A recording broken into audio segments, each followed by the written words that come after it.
right, everybody, I've got another easy Christmas cookie hack for you.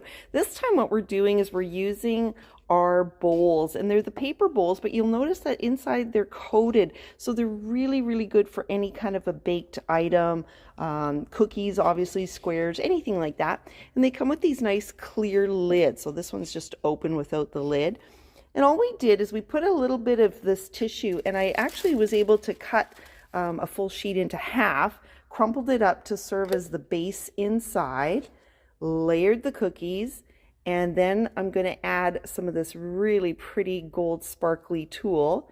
And through the magic of Instagram, I'll put you on pause and I'll show you how it looks. And voila, there you go. Now the nice thing with the tulle is it's got a little bit of a stretch to it. And with containers like these that are round, sometimes it's a little bit tricky to get ribbon to stay. So the tulle is actually really easy. All we did is a nice simple double knot, trim the edges, and there you go. Now if you wanted to dress it up again as a little bit more, you could absolutely do a tag and just attach that on, and there you have it.